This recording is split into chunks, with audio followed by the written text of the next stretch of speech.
Hello viewers, PM civil engineer BD চ্যানেলে আপনাদের সকলকে স্বাগতম। আশা করি আপনারা সকলেই ভালো আছেন।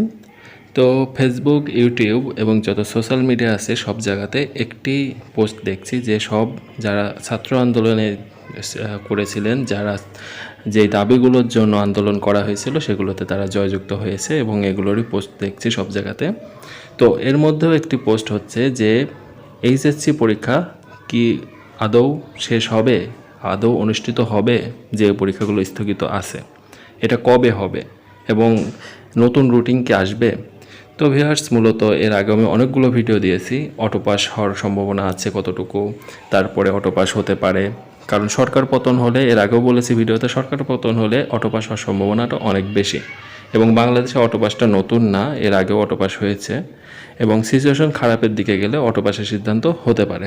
এখন কথা হলো যে পরীক্ষা এখন কি হবে। এখন তো সরকার পতন হয়ে গেছে, প্রধানমন্ত্রী পদত্যাগ করে চলে গিয়েছে। তো সেনাপ্রধানের হাতে যেহেতু সরকারের দায়িত্বগুলো আছে, তো সে নতুন করে তিনি আবার রাত্রে সবাই আলোচনা করে বিভিন্ন মন্ত্রী মহোদয়ের সাথে এবং বিভিন্ন দলীয় নেতাকর্মীদের সাথে আলোচনা করে রাত্রিবেলা তিনি সিদ্ধান্ত দেবেন যে কোন পজিশনে কে বসবে, অর্থাৎ শিক্ষামন্ত্রী কে হবে, স্বরাষ্ট্রমন্ত্রী কে হবে। এভাবে তিনি হয়তো এমন একটা আপডেট আসতে পারে। তো যতক্ষণ না এই আপডেট আসছে ততক্ষণ পর্যন্ত এইচএসসি পরীক্ষার যে বাকি পরীক্ষাগুলো আছে সেই পরীক্ষাগুলো আপাতত বন্ধ থাকবে। তো এর আগেও আমি একটা ভিডিও দিয়েছি যে অনির্দিষ্টকালের জন্য পরীক্ষা বন্ধ থাকবে। তো পরীক্ষা বন্ধ থাকবে অনির্দিষ্টকালের জন্য বলতে বোঝানো হচ্ছে যে এখানে যতক্ষণ না সিদ্ধান্ত আসছে, এটা বোঝানো হচ্ছে যে যতক্ষণ না সিদ্ধান্ত আসছে যে মন্ত্রীরা কারা হচ্ছে, অর্থাৎ শিক্ষামন্ত্রী কে হবে, সরকার গঠিত হয়েছে নতুনভাবে, এখনও সময় লাগবে।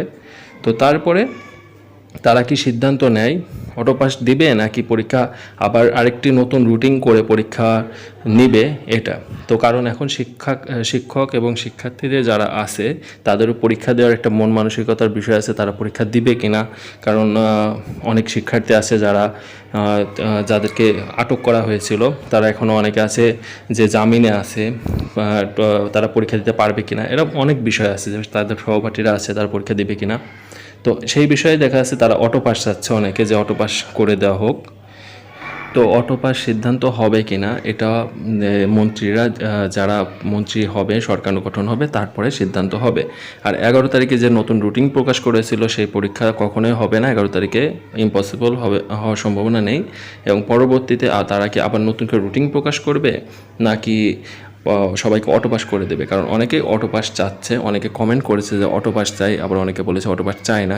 যারা অটোপাস চাচ্ছে তারা সব কিছু দেখবে যে পরীক্ষার আদৌ আর এটা টাইম বাড়ানো যাবে কিনা, কারণ একটা টাইমের একটা ব্যাপার আছে, ঠিক আছে। তো সব কিছু বিচার বিবেচনা করেই মন্ত্রী গঠন করেই তারপরে এই সিদ্ধান্তগুলো নেওয়া হবে। তো এই ছিল মূলত আজকের ভিডিও। তো ভিডিওটি ভালো লাগলে অবশ্যই আমাদের সাথে থাকবেন, ভিডিওতে লাইক করবেন। সকলকে অসংখ্য ধন্যবাদ।